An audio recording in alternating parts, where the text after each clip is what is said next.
Yeah, Lauren was my neighbor.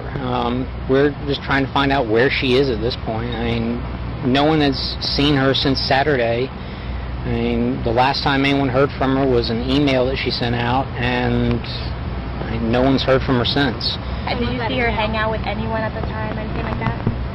I mean, no one has seen her since Saturday. I haven't seen anything. I mean, you always hear noise outside, but it's just people walking by pretty much.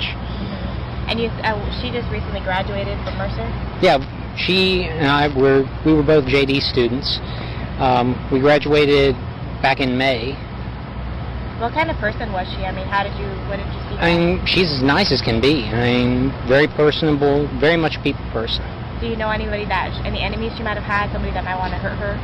No, I mean, we don't know where she is. I mean, the only thing we can think is that maybe she went out running and someone snatched her.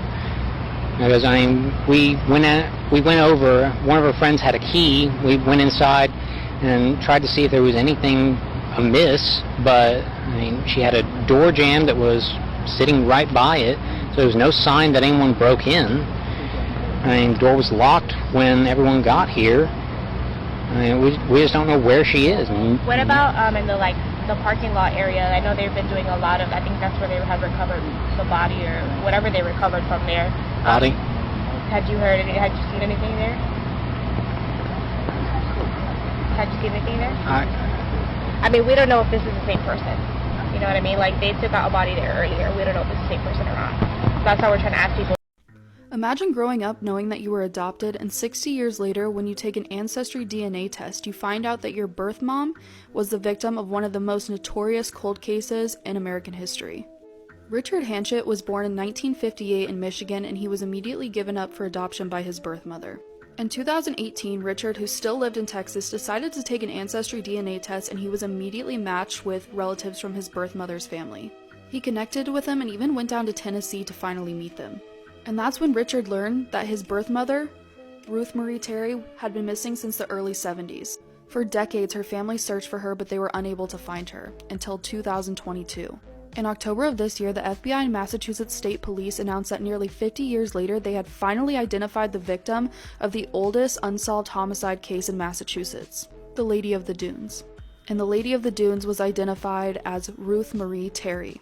On July 26, 1974, a little girl was hiking with her family when she came across the body of a mutilated woman. Her hands were missing. Police believe this was an attempt to get rid of her fingerprints so they couldn't identify her, and her head was nearly severed. Detectives searched motels and rooming houses and even reviewed thousands of missing persons cases from Massachusetts. They also used clay models to recreate what the Lady of the Dunes might have looked like. Her case unfortunately went cold, and some even speculated that she was the victim of the South Boston gangster Whitey Bulger.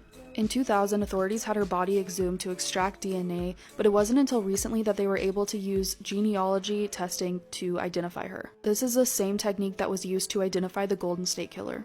Now flash forward to November of this year, authorities announced that they had a new development in the investigation. They had now identified the Lady of the Dunes. Now they had to identify who her killer was. Authorities revealed they were seeking information on a man who was already deceased. This man was known as Guy Rockwell Moldavan. Guy was an antique dealer, and he was actually arrested in 1960 in connection to the disappearance of his former wife and her daughter. Remains believed to be theirs were found in their Seattle home. He only served a suspended sentence, so he actually got released in 1962. Now, court records indicate that Guy and Ruth actually got married in Reno, Nevada in February of 1974, just months before she was killed. Now that they have her identity, this case is being treated as a homicide investigation by the Massachusetts State Police and FBI. The public is actually being asked to review Terry's Seeking Information poster. This includes newly released photos and a little bit more information. This case is still ongoing. Some profiling commentary on the University of Idaho murders. This one's a little dark, so scroll if you don't want to hear it. All these students lived together in the same house. There was no forced entry. It's likely the suspect knew at least one of them. Regardless, I'll have a few safety tips at the end of the video. The suspect's likely male and probably under 25. I don't have the case file, so I'm guessing. The scene was large and careless. That usually indicates a young, inexperienced person. He took a huge risk going against 6 people. That also indicates a young person. The assailant's weapon was a large survival knife. My guess he's probably a hunter. Stabbing someone's not like the movies. There's usually a lengthy struggle, and it's messy. Some suspects will get startled at what they're seeing and stop. He continued on 3 more times. He's probably also the same race. A knife is a quiet weapon. It is also very personal. My guess is he was stalking one of the girls, or he was rejected in some way. He's also probably local. Why did he stop? He either got spooked or he got his intended target. He got a 9-hour head start before alarms were sounded.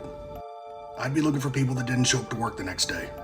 Because he's out at all hours of the night, he probably is single and he probably has a job that will allow him to do it. Because of DNA, he 100% will be caught.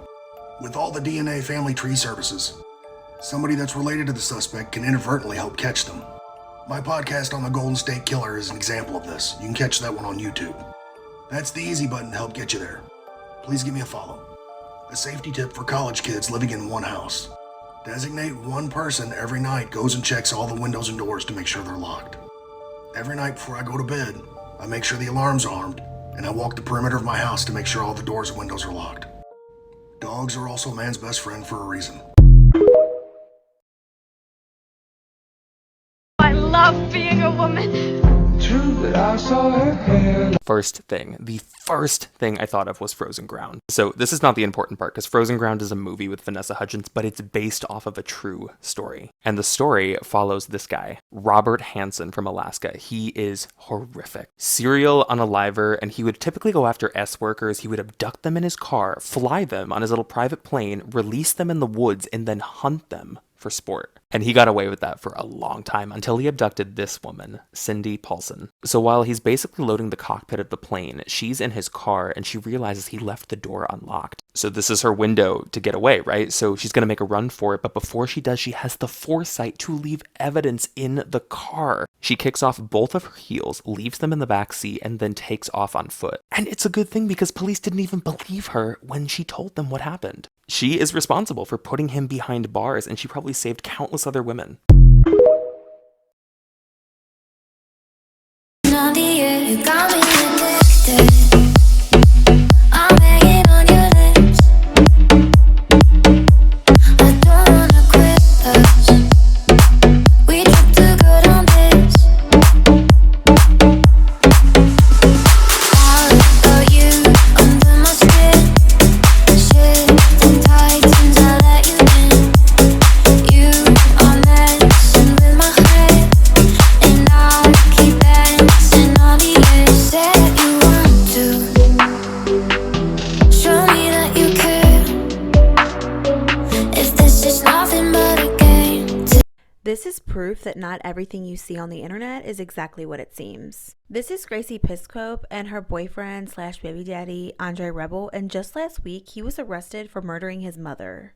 The pair has been seen on Instagram the last few years posting these lavish lifestyle photos living this multi-million-dollar life. Andre apparently was big into crypto, and Gracie is a social media influencer. Her entire social media accounts have been wiped clean of Andre, and she says at this time she's just focusing on her son.